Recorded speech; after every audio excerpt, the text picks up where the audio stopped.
నమస్తే, welcome to four sides TV. నేను సౌజన్య. ముందుగా హెడ్లైన్స్.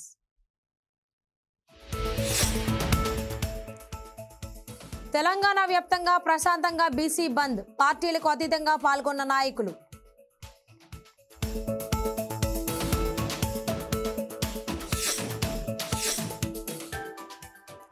బీసీలకు 42% రిజర్వేషన్లు ఇవ్వాల్సిందేనన్న మహేష్ గౌడ్. కేంద్ర ప్రభుత్వంపై పీసీసీ చీఫ్ ఫైర్.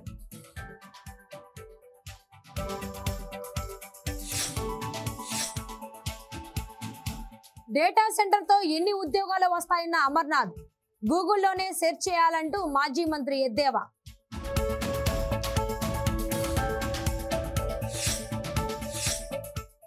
ఖరీఫ్లో 51 లక్షల మెట్రిక్ టన్నులు ధాన్యం కొంటాం.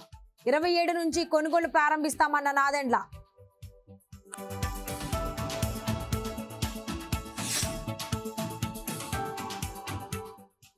ధనత్రయోదశి సందర్భంగా వెండి, బంగారు కొనుగోలు. జీఎస్టీ వెలుసుబాటుతో వినియోగదారుల ఆసక్తి.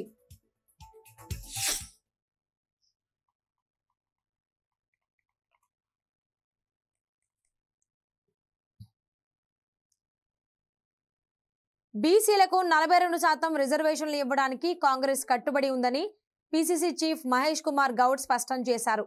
42% బీసీ రిజర్వేషన్లు కాంగ్రెస్ పేటెంట్ హక్కు అని అన్నారు. అధికారంలో ఉన్నప్పటికీ ఉన్నంత వరకు ఉన్నతంగా ఆలోచించి బంద్లో పాల్గొంటున్నామని చెప్పారు. బంద్కు అన్ని రాజకీయ పార్టీలు మద్దతు ప్రకటించాయని ఆయన తెలిపారు. బీసీలకు 42% రిజర్వేషన్లు కల్పించే వరకు తమ పోరాటం ఆగదన్నారు. బీసీ జేఏసీ పిలుపు మేరకు ప్రజలు శాంతియుతంగా, స్వచ్ఛందంగా బంద్ పాటిస్తున్నారని చెప్పారు.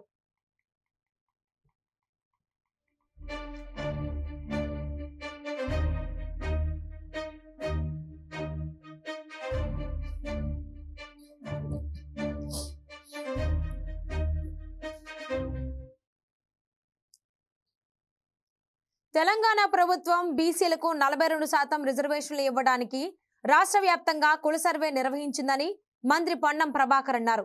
శాసనసభలో చట్టం చేసి గవర్నర్ దగ్గర ఆమోదం నుండి రాష్ట్రపతి దగ్గర పెండింగ్ లో ఉందన్నారు. గవర్నర్ దగ్గరకు వెళ్లిన బిల్లులు ఇంతవరకు ఆమోదం పొందలేదన్నారు. గ్రామ పంచాయతీ ఎన్నికలు లేక 2 సంవత్సరాల నుండి నిధులు రాక ఇబ్బందులున్నాయన్నారు. 42% రిజర్వేషన్లు బీసీలకు ఇవ్వాలని మొత్తం రాష్ట్ర వ్యాప్తంగా కుల సర్వే నిర్వహించి శాసనసభ ద్వారా చట్టాన్ని చేసుకొని గవర్నర్ గారి ఆమోదం పొంది రాష్ట్రపతి దగ్గర పెండింగ్ ఉన్న అంశం అందరికీ తెలుసు. ఈ సందర్భంలో మార్చి 30 నాడు పోయిన బిల్లులు ఇప్పటికీ ఆమోదింపబడకపోవడంతో రాష్ట్ర ప్రభుత్వం ఒకవైపు 2 సంవత్సరాల నుంచి గ్రామ పంచాయతీ, స్థానిక సంస్థల ఎన్నికలు లేక కేంద్రం నుంచి నిధులు రాకపోయినప్పటికీ 42% తోటే రిజర్వేషన్లు సాధించాలి అనే ఆలోచనతో రాష్ట్ర ప్రభుత్వం అన్ని రకాల చర్యలు తీసుకుంటుంది. ఈ సందర్భంగా శాసనసభలో అన్ని రాజకీయ పార్టీల మద్దతుతోటి బిల్లులు పాస్ చేసినప్పటికీ దీనిలో ప్రధానమైనటువంటి నిర్ణయం తీసుకోవాల్సిన కేంద్ర ప్రభుత్వం మౌనంగా ఉండడము తదుపరి. బీసీలకు 42% రిజర్వేషన్లు కేటాయించాలని డిమాండ్ చేస్తూ మహబూబ్ నగర్ జిల్లా వ్యాప్తంగా బీసీ జేఏసీ తలపెట్టిన బంద్ కొనసాగుతున్నది. మహబూబ్ నగర్ ఆర్టీసీ రీజనల్ కార్యాలయ పరిధిలోని వివిధ డిపోలకు చెందిన 800 ఆర్టీసీ బస్సులు డిపోలకే పరిమితమయ్యాయి. మాజీ మంత్రి శ్రీనివాస్ గౌడ్ తో పాటు బీఆర్ఎస్, కాంగ్రెస్, బీజేపీ నేతలు అంతా డిపోల ముందు బైఠాయించారు. ఆర్టీసీ బస్సులు బయటకు వెళ్లకుండా అడ్డుకున్నారు. దీంతో బస్సులు ఎక్కడికక్కడ డిపోలకే పరిమితమయ్యాయి. ఈ సందర్భంగా మాట్లాడిన మాజీ మంత్రి శ్రీనివాస్ గౌడ్ బీసీలకు 42% రిజర్వేషన్లు కల్పించాలని డిమాండ్ చేశారు. రాజ్యాంగ సవరణతోనే బీసీలకు రిజర్వేషన్లు సాధ్యమవుతాయని స్పష్టం చేశారు.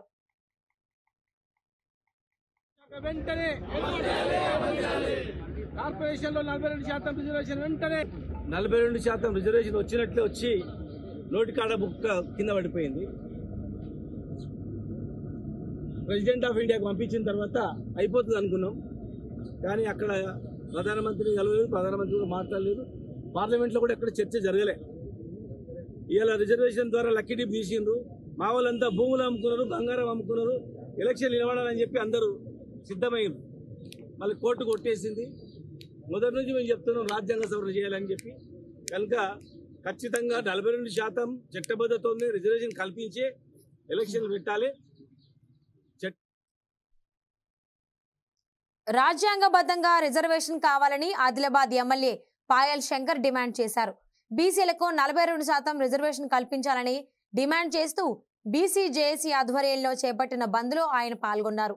హైదరాబాద్ బర్కత్పుర డివిజన్లో ఆర్ కృష్ణయ్య బీజేపీ శ్రేణులతో కలిసి ఎమ్మెల్యే నిరసన వ్యక్తం చేశారు. స్వయంగా ఎమ్మెల్యే బైక్ నడుపుతూ ర్యాలీలో పాల్గొన్నారు. అనంతరం బర్కత్పుర ఆర్టీసీ డిపో ఎదుట బైఠాయించి బస్సులు బయటకు రాకుండా అడ్డుకున్నారు.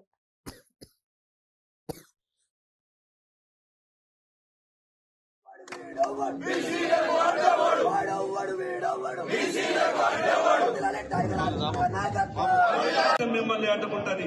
ఎక్కడ బీసీలు లేకుంటే ఈ రాష్ట్రంలో మీకు అధికారాలు వచ్చినాయా? బీసీలు లేకుంటే ఎమ్మెల్యేలు కాగలుగుతారా? బీసీలు లేకుంటే ఎంపీలు కాగలుగుతారా? బీసీలు కేవలం మీకు ఓట్ల కొరకేనా? ఇచ్చేటటువంటి సీట్లలో మాకు వాటా లేదా? అందుకే ఈ రోజు జరుగుతున్నటువంటి యొక్క బంధుని ఏ ఒక్కరికి వ్యతిరేకం కాదు. మాకున్నటువంటి ఆకాంక్ష బీసీ సంఘాలకు ఉన్నటువంటి ఆలోచనని తెలియజెప్పాలన్నటువంటి ఆలోచనతోనే ఈ సంపూర్ణ బంధును ప్రకటించినాం. ఇది ఆరంభం మాత్రమే. తెలంగాణ ఉద్యమంలో ఏ రకంగానైతే ఏకతాటిపై నడిచి తెలంగాణ రాష్ట్రాన్ని సాధించుకున్నామో అదే రకమైనటువంటి స్ఫూర్తిని ఈ బీసీ ఉద్యమంలో కొనసాగిస్తామని బంద్లో పాల్గొన్నటువంటి ప్రతి ఒక్కరికి పేరు పేరున ప్రత్యేక ధన్యవాదాలు తెలియజేస్తా ఉన్నా.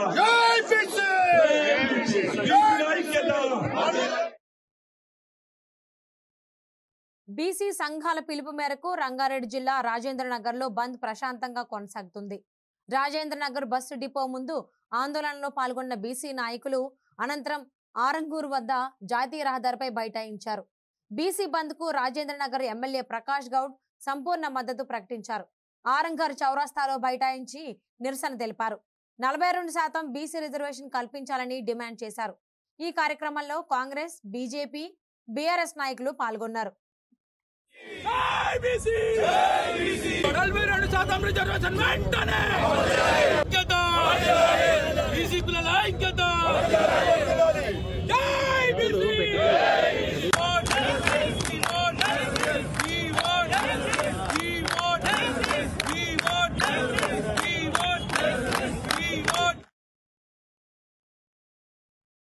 బీసీల రిజర్వేషన్ కు అడ్డుపడుతుంది బీజేపీని అని ప్రజాశాంతి పార్టీ అధ్యక్షుడు కేఏ పాల్ ఆరోపించారు. BJP MP Etela, CM Revanth Reddy కవితలపై ఆయన విమర్శలు గుప్పించారు. బీసీలకు రిజర్వేషన్లు ఇవ్వాలని డిమాండ్ చేశారు. బీజేపీ ఎంపీ ఆర్ కృష్ణయ్య గారు బీసీ రిజర్వేషన్ల కొరకు తెలంగాణ అంతా బంద్ పిలుపునిచ్చారు. నేను దానికి పూర్తి మద్దతు ఇస్తున్నాను. ఎందుకంటే 2007లోనే ఆర్ కృష్ణయ్య గారిని నేను పిలిచి మన బడుగు బలహీన వర్గాలకు బీసీలకు ఒక పార్టీ పెడుతున్నానన్నప్పుడు ఆయన నాకు మద్దతు ఇచ్చారు, ప్రజాశాంతి పార్టీ. అయితే ఇప్పుడు బీసీ నినాదం తీసుకొచ్చింది ఎవరు? 12 మంది ముఖ్యమంత్రులైన రెడ్ల పార్టీ, కాంగ్రెస్ పార్టీ. ఒక్క బీసీని ముఖ్యమంత్రి 79 సంవత్సరాల్లో కాంగ్రెస్ పార్టీ చేయలేదు మన తెలుగు రాష్ట్రాల్లో. అయితే బీసీ ఈ రిజర్వేషన్ 42%కి అడ్డు పెడుతుంది ఎవరు? BJP government. తెలంగాణ రాష్ట్ర బంద్లో భాగంగా గౌలిగూడ ఎంజీబీఎస్ వద్ద తెలంగాణ బీసీ జేఏసీ నాయకులు బైఠాయించారు. జేఏసీ నేత జాజుల శ్రీనివాస్ గౌడ్ ఆధ్వర్యంలో బస్సులను బయటకు వెళ్లకుండా ఎగ్జిట్ గేట్ వద్ద ఆందోళనకు దిగారు. ఆర్టీసీ బస్సులు ఎక్కడికక్కడ నిలిచిపోయాయి. దాంతో ప్రయాణికులు ఇబ్బంది పడుతున్నారు.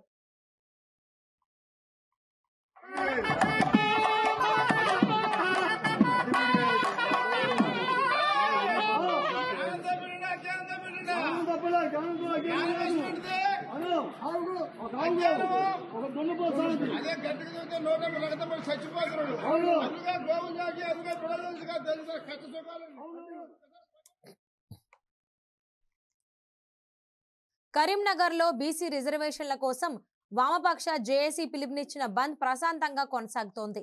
జిల్లాలో వ్యాపార సంస్థలు మూతపడ్డాయి. రహదారులపై వాహనాల రాకపోకలు తగ్గిపోయాయి. ప్రత్యేకంగా కరీంనగర్ ఆర్టీసీ బస్టాండ్ పూర్తిగా నిర్మానుష్యంగా మారింది. బంద్ ప్రభావంతో ప్రయాణికులు తీవ్ర ఇబ్బందులు పడుతున్నారు. దీపావళి పండుగ నేపథ్యంలో సొంతూళ్లకు వెళ్తున్న వారికి బస్సులు లేక తీవ్ర అవస్థలు పడుతున్నారు. ప్రయాణికులు గంటల తరబడి బస్సుల కోసం ఎదురు చూస్తున్నారు. దీనిపై మరింత సమాచారం మా ప్రతినిధి సంతోష్ అందిస్తారు. రిజర్వేషన్లు అమలులోకి తీసుకురావాలంటూ కూడా తెలంగాణ రాష్ట్రంలో వామపక్ష పార్టీలు ఇచ్చిన పిలుపు మేరకు, జేఏసీ ఇచ్చిన పిలుపు మేరకు అయితే రాష్ట్రంలోని అన్ని జిల్లాల్లో కూడా నిరసన కార్యక్రమాలు చేపట్టారు. ఈ క్రమంలోనే ఉమ్మడి కరీంనగర్ జిల్లా వ్యాప్తంగా చూసుకున్నట్లయితే మాత్రం అన్ని ఆర్టీసీ బస్టాండ్లో కూడా బస్టాండ్లో నిర్మానుష పరిస్థితి అయితే ఏర్పడింది. ఎక్కడ బస్సులు అక్కడే నిలిచిపోవడంతో కూడా ప్రయాణికులు తీవ్ర ఇబ్బందులు అయితే ఎదుర్కొంటున్నారు. దీపావళి పండుగ సందర్భంగా కూడా 3 రోజులు సెలవులు రావడంతో అయితే తమ ప్రయాణాలు ముగించుకొని అంటే తమ గమ్యస్థానాలు చేరుకోవడానికి అయితే ప్రయాణికులు ఏర్పరచుకున్న ప్రయాణం కోసం అయితే ప్రయాణికులు తీవ్ర ఇబ్బందులు అయితే ఎదుర్కొంటున్నారు. ప్రస్తుతం మనం కరీంనగర్ కేంద్రంలో ఉన్నటువంటి బస్టాండ్ ప్రాంగణంలో ఉన్నాము. ఇక్కడ కొంతమంది ప్రయాణికులు అయితే బస్సుల కోసం వేచి చూస్తున్న పరిస్థితి. అయితే బస్సులు రాకపోవడంతో అయితే అంటే తమ గమ్యస్థానాలు చేరుకోవాల్సిన ప్రయాణికులు ఎక్కడికక్కడే కూర్చొని తీవ్ర ఇబ్బందులు ఎదుర్కొంటున్నారు. అమ్మ చెప్పండి, మీరు ఏ ఊరికి వెళ్ళాలి, అసలు ఇక్కడ ఎన్ని గంటలకు కూర్చున్నారు? 8:30కి వచ్చా. నర్సాపేట వెళ్ళాలి, ఆంధ్ర. 8 ఇంకా బస్సు రాలే. నర్సాపేట వెళ్ళాలి, ఆంధ్ర. 8:30కి వచ్చా, బస్సు రాలే. ఇంకా తెలియదు, తెలియకుండా వచ్చాము ఇక్కడికి. ఇంక బస్సు రాపోయేసరికి ఇంక ఇక్కడే కూర్చొని సాయంత్రం దాకా అయినా ఇక్కడే కూర్చొని సాయంత్రం శ్రీశైలం బస్సుకైనా వెళ్ళాలి. మళ్ళీ పోవడం రావడం అంటే దూరాభారం కదా మాకు, ఆంధ్రాకి వెళ్ళాలంటే. అందుకని ఇంక వచ్చి ఇక్కడే కూర్చొని ఉదయం బయలుదేరి ఇక్కడికి వచ్చాక మనకు తెలిసింది బంద్ అని. ఇక్కడే కూర్చుని 10 దాకా చూద్దాము. ఒకవేళ వస్తే ఏం లేదు, రాకపోతే మాత్రం సాయంత్రం దాకా ఇక్కడే కూర్చొని శ్రీశైలం బస్సుకు కానీ అట్లా మా ఆంధ్ర బస్సుకి వెళ్ళిపోతాం. ఓకే, ఇక్కడ మరికొంతమంది ప్రయాణికులు, మహిళా ప్రయాణికులు అయితే ఉన్నారు. అసలు వీళ్ళు ఎక్కడికి వెళ్తున్నారు ఏంటో విషయం. అమ్మ చెప్పండి, మీరు ఎక్కడికి వెళ్ళాలి, మీరు ఎక్కడికి ఎన్ని గంటలకు వచ్చి కూర్చున్నారు? 5ంటికి వచ్చిన సార్. ఖమ్మం వెళ్ళాలి, అక్కయ్యకి బాగలేదు, ఇంకా ఏడ్ చేస్తున్నాం సార్. మరి బస్సులు రావట్లేదు ఇంకా.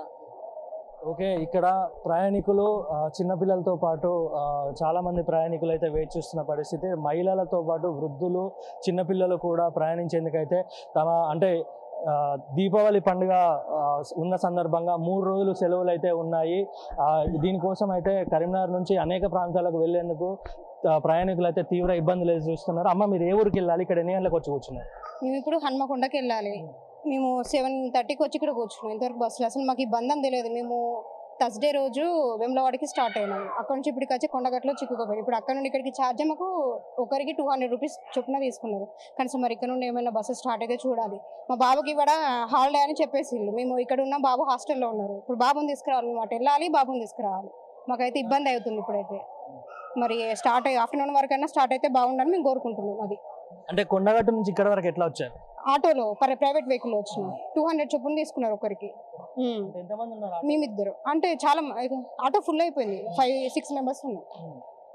అక్కడ వరకు వచ్చేసినాం. అక్కడ నుండి ఇక్కడికి వచ్చినాం. ఇక మళ్ళీ ఇక్కడ నుండి ఇప్పుడు వరంగల్ వెళ్ళాలంటే ఒకరికి 600 to 500 అంటున్నారు వాళ్ళు. వెహికల్స్ కార్స్లో. అదే ఆఫ్టర్నూన్ అయితే స్టార్ట్ అయితే బాగుండని మా రిక్వెస్ట్ ఇదైతే. ఓకే, చాలామంది ప్రయాణికులు అయితే ఇబ్బంది పడుతున్న పరిస్థితి.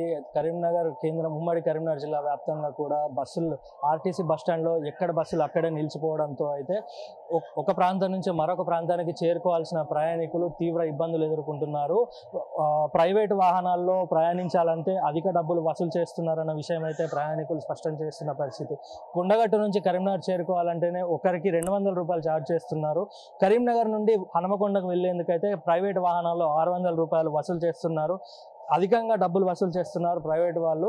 వీరిపై అయితే కఠిన చర్యలు తీసుకోవాలి. అంతేకాదు, కనీసం మధ్యాహ్నం వరకైనా ఈ బంద్ విరమించుకొని ఈ ఆర్టీసీ బస్సులు ప్రారంభించాలని అయితే ప్రయాణికులు కోరుకుంటున్న పరిస్థితి. కెమెరామెన్ శ్రవణ్తో reporter Santosh Kumar, 4 Sides TV, Karimnagar నుంచి. నిర్మల్ జిల్లా భైంసాలో బీసీ సంఘాలు ఆందోళన చేపట్టాయి. ఆర్టీసీ బస్సు డిపో ముందు బైఠాయించి నిరసన తెలిపాయి. ఈ కార్యక్రమంలో బీసీ నేతలతో పాటు వివిధ పార్టీల నాయకులు పాల్గొన్నారు. దాంతో డిపోలో 76 బస్సులు నిలిచిపోయాయి. బీసీ రిజర్వేషన్ సాధించే వరకు ఉద్యమం కొనసాగుతుందని బీసీ నాయకులు స్పష్టం చేశారు.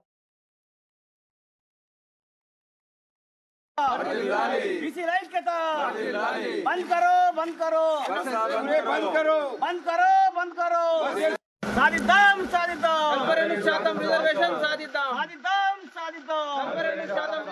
సాధిద్దాం. జై బీసీ బీసీల ఐక్యత బీసీల ఐక్యత. మంచిర్యాలలో బీసీలకు 42% రిజర్వేషన్లు అమలు చేయాలని కోరుతూ వామపక్ష పార్టీల ఆధ్వర్యంలో బంద్ నిర్వహించారు. బెల్లంపల్లి చౌరాస్తా వరకు నాయకులు ర్యాలీ నిర్వహించారు. ఆర్టీసీ బస్టాండ్ వద్ద కేంద్ర ప్రభుత్వ దిష్టిబొమ్మను దగ్ధం చేశారు. అయితే వారిని పోలీసులు అడ్డుకున్నారు.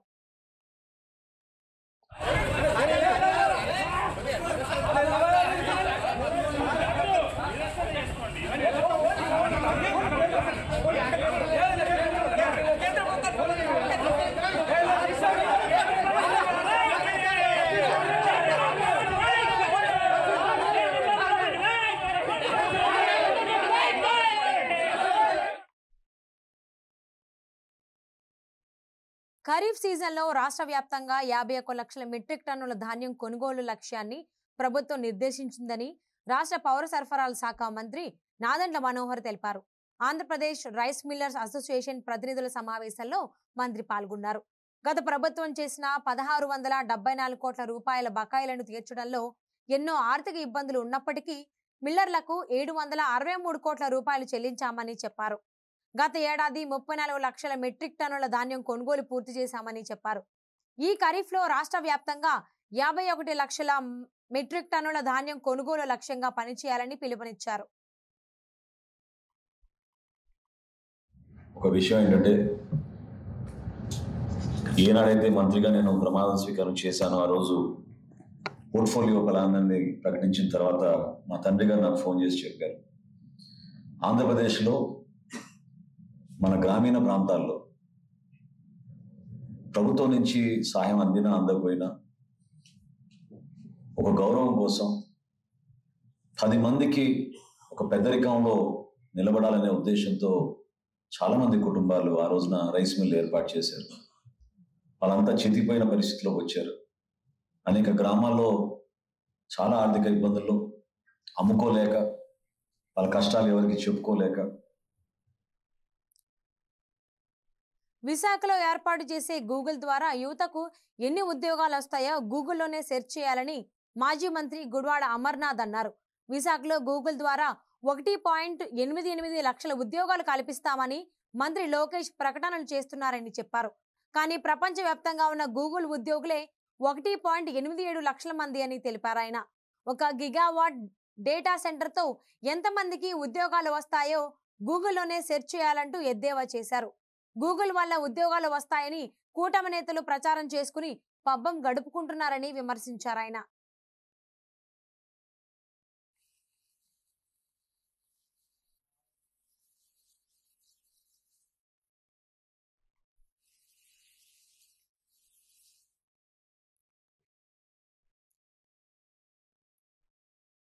ప్రభుత్వం ఏర్పడిన 16 నెలల్లోనే రాజమండ్రిలో తెలుగు విశ్వవిద్యాలయం ఏర్పాటుకు ముందుకు రావడం గర్వించదగ్గ విషయమని మాజీ రాజ్యసభ సభ్యులు యార్లగడ్డ లక్ష్మీప్రసాద్ అన్నారు. సుదీర్ఘ పోరాటం తర్వాత తెలుగు విశ్వవిద్యాలయం కళ నెరవేరుతోందన్నారు. ప్రపంచంలోనే తెలుగు విశ్వవిద్యాలయం ఇది రెండోదన్నారు. ఇన్ఛార్జి వీసీగా మనీందర్ నాయుడుని నియమించడం హర్షణీయమన్నారు.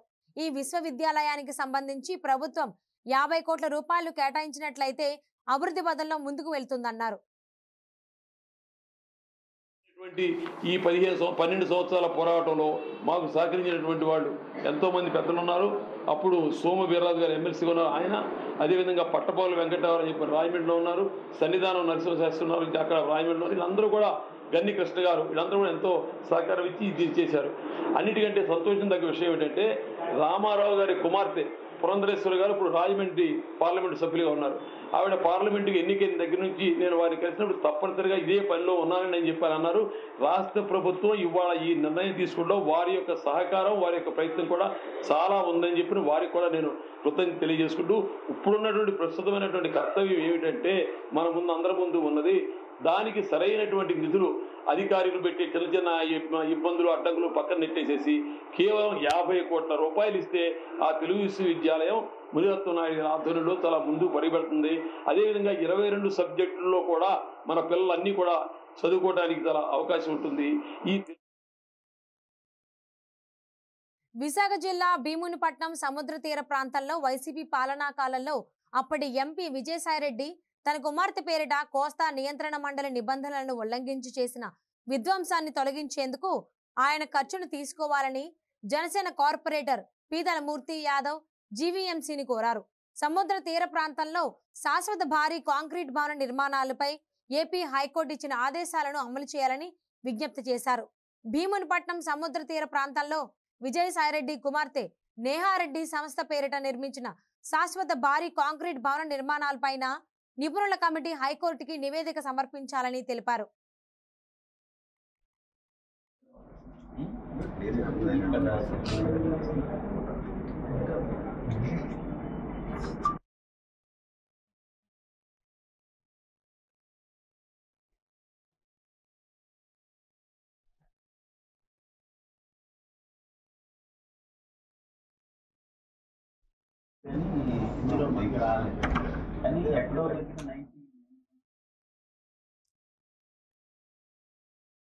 సూపర్ జీఎస్టీ వెసులుబాటుతో నిత్యావసర వస్తువులు, ఇతర ఉపకరణాలు కొనుగోలు వ్యయం ఆదా కావడంతో ధనత్రయోదశిని పురస్కరించుకుని వెండి, బంగారం కొనుగోలుపై వినియోగదారులు ఆసక్తిని కనపరిచారు.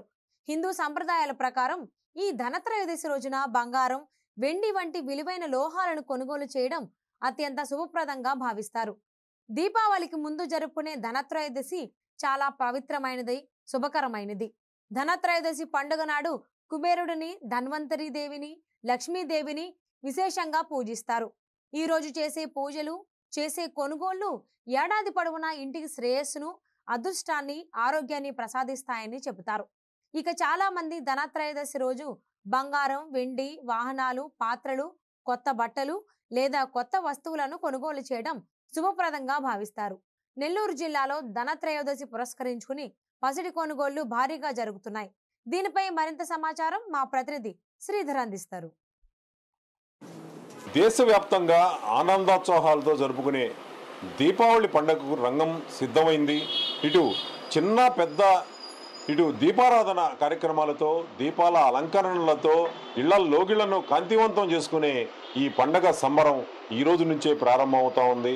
దీపావళికి ముందు వచ్చే ధనత్రయోదశి, శని త్రయోదశినే ఇటు ధనత్రయోదశిగా, శని ప్రభావం తొలగిపోయి అంటే కష్టకాలం ముగిసి ఇటు ధనం చేతికొచ్చి, ధాన్యం ధనం చేతికొచ్చే ఈ శుభ సందర్భాన్ని ఒక ధనత్రయోదశిగా ఇక్కడ జరుపుకోవడం జరుగుతూ ఉంది. ఇక్కడ స్వర్ణకారుల స్థానమైన ఈ ప్రాంతంలో ఈ ధనత్రయోదశి సందర్భంగా బంగారం కానీ వెండి కానీ కొనుగోలు చేస్తే ఇక్కడ మంచి జరుగుతుంది, ఇక్కడ లక్ష్మీదేవి అనుగ్రహం తమకు లభిస్తుందన్న సాంప్రదాయానికి ప్రత్యేకంగా ఇక్కడ ఏర్పాట్లు సాగుతున్నాయి. ఇప్పుడు మనకు Nellore bullion merchant association Ramesh garu మనతో ఉన్నారు.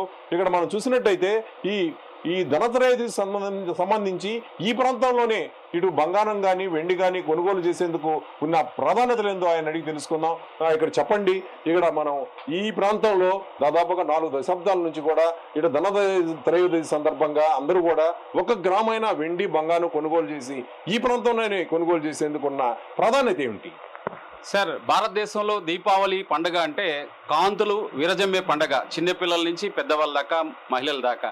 మహిళలు దీపారాజులతో, హారతులతో విరాలు చెల్లుతుంటే పిల్లలు బాణాసంచతో కిరేందులు కొడుతూ ఉంటే ఇంట్లో ఉన్న మగవారు మన ధనవృద్ధికి ఎలా చేయాలి, ధన పూజ ఎలా చేయాలి అనే ఉద్దేశంతో నెల్లూరులో ఉన్నటువంటి మండపాల వీధి, చిన్నబజారు, ఆచార్యవేది సాంప్రదాయబద్ధంగా వచ్చి ఈ వీధుల్లోనే, షాపుల్లోనే 1 గ్రామ్ బంగారాన్ని 1 గ్రామ్ వెండైనా ఎందుకు కొంటారంటే ఈ వీధులు కూడా ఈ రోజుకి ఉన్న ఫ్యామిలీస్ అందరూ కూడా ధనవృద్ధి చెందారు అంటే వాళ్ళందరూ కూడా ఈ రోజుటి వరకు కూడా ఈ వీధుల్లోనే కొన్నారు.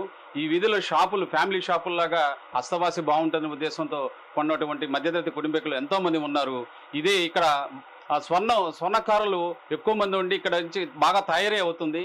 ఇక్కడ విభిన్న మతస్థులు అంటే జైనులు, మరాఠీలు, తెలుగువారు చాలా గొప్పగా దీపావళి పండుగ చేస్తారు.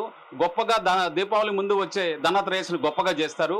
నేను మండపల్లి తరపున, మా స్వర్ణ బులియన్ ఆర్వేష బులియన్ మర్చెంట్ తరపున మేమందరం కూడా ప్రతి ఒక్క మధ్యతరగతి కుటుంబాలకు ఇచ్చే ఒక అడ్వైజ్ ఏంటంటే ప్రతి ఇంట్లో దీపావళికి 1 గ్రామ్ అయినా సిల్వర్ కొని ఆ సిల్వర్ ఫ్యూచర్లో మీ పిల్లలకు ఎంత స్ట్రాంగ్ ఫైనాన్షియల్ సపోర్ట్ ఉంటుందనేది మీరు ఫ్యూచర్లో మీరు చూస్తారు. ఈ ధనత్రయోదశి రోజు ఈ వర్తకులంతా కూడా ఎలాంటి అవకతవకలకు ఎలాంటి మోసాలకు ఆస్కారం లేకుండా ఇక్కడ మంచి మేలిమి బంగారాన్ని సరసమైన ధరలకు ఇక్కడ ఇస్తారు అనే ఈ నమ్మకాన్ని ప్రతికి కూడా బులియన్ మర్చెంట్ అసోసియేషన్ ప్రతికి కూడా ఇక్కడ ఈ ధనత్రయోదశి బంగారు వెండి విక్రయాలు సాగుతున్నాయి. కెమెరా పర్సన్ విజయ్తో శ్రీధర్, 4 సైడ్ న్యూస్, నెల్లూరు. సిద్దిపేట జిల్లా గంగాపురంలో బీజేపీ ఎంపీ ఈటెల రాజేందర్ పర్యటించారు. పెద్దమ్మ తల్లి దేవాలయంలో అమ్మవారిని దర్శించుకుని ప్రత్యేక పూజలు నిర్వహించారు. ఈ కార్యక్రమాల్లో బీజేపీ నేతలు, కార్యకర్తలు పాల్గొన్నారు.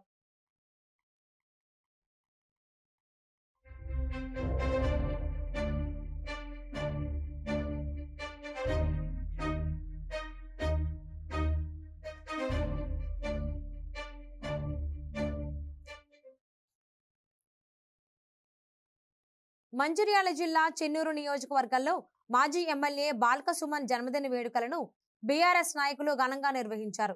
చెన్నూరు పట్టణంలోని శివాలయంలో ప్రత్యేక పూజలు నిర్వహించారు. అనంతరం ప్రభుత్వ ఆసుపత్రిలో రోగులకు పండ్లను పంపిణీ చేశారు. అలాగే వృద్ధాశ్రమంలో అన్నదాన కార్యక్రమాన్ని నిర్వహించారు.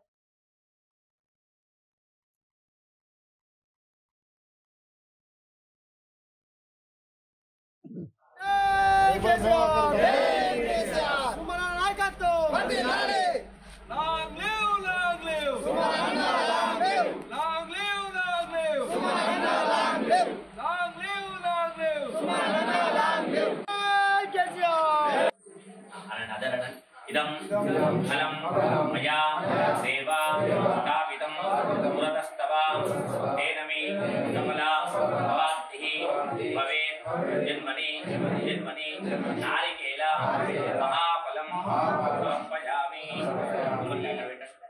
मंगलहीरा अत्वरा नीकी देहारति करुणा समुद्रुडा सागरा. ప్రజా సమస్యలపై ప్రశ్నిస్తున్న జర్నలిస్టుల గొంతును ప్రభుత్వం అణిచివేస్తోందని సీనియర్ పాత్రికేయులు, పలు జర్నలిస్ట్ సంఘాలు ఆరోపించాయి. విశాఖలో ప్రభుత్వ తీరుపై చేతికి సంకెళ్లు వేసుకుని నల్ల రిబ్బన్లు ధరించి నిరసన ప్రదర్శన చేశారు. నకిలీ మద్యం దారుణాలను వెలుగులోకి తెస్తున్న మీడియాపై కక్ష సాధింపు చర్యలకు జర్నలిస్టులు ఆగ్రహం వ్యక్తం చేశారు. మద్యం ప్రియుల ప్రాణాలతో చెలగాటం వాడుతున్న నకిలీ మద్యం మాఫియాపై పోరాడుతున్న తాము గొంతు నొక్కే ప్రయత్నం చేస్తుందని మండిపడ్డారు.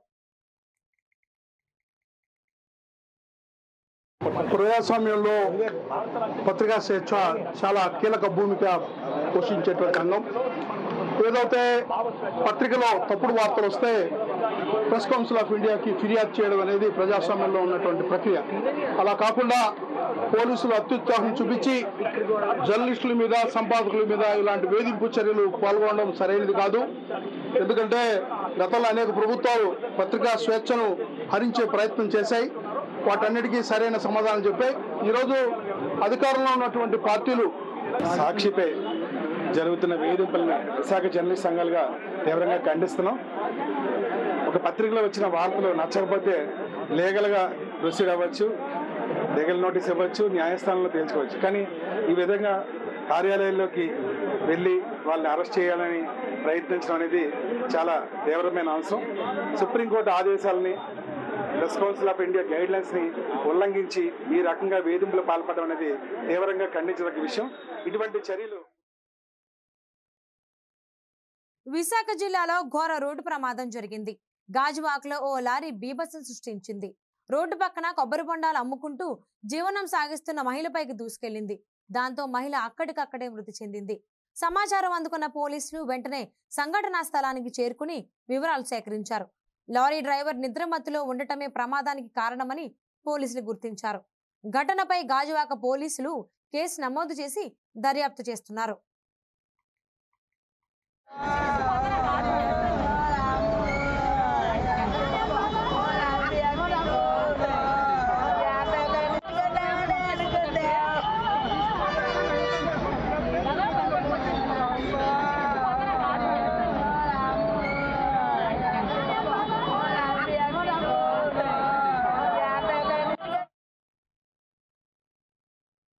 నిర్మల్ జిల్లా కేంద్రంలోని కంచరోడి చెరువుగట్టు వద్ద జాతీయ రహదారిపై రోడ్డు ప్రమాదం జరిగింది. ఓ కారు అదుపు తప్పి బోల్తా కొట్టింది. ఈ ఘటనలో ఇద్దరికి స్వల్ప గాయాలయ్యాయి. క్షతగాత్రులను ఆసుపత్రికి తరలించారు. ఈ ప్రమాదంపై పోలీసులు కేసు నమోదు చేసుకుని దర్యాప్తు చేస్తున్నారు.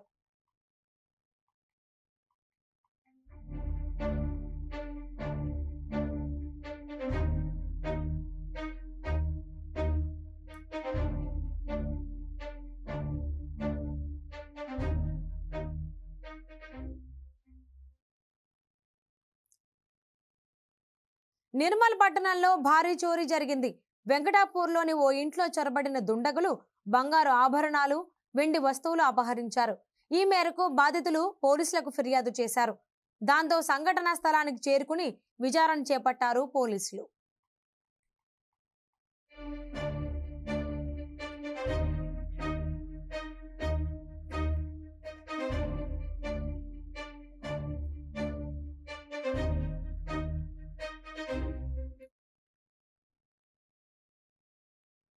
కాకినాడలో జరిగిన దారుణ హత్య స్థానికుల్లో కలకలం రేపింది.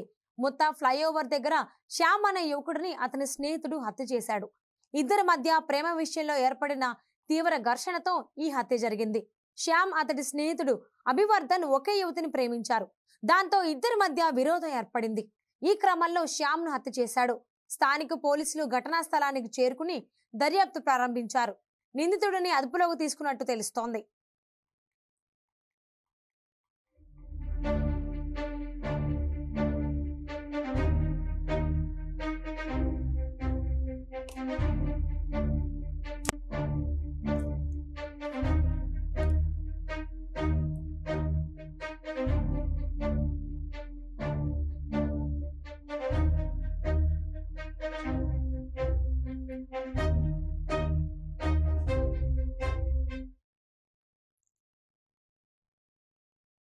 EV Bulletin updates. Keep watching 4 Sides TV.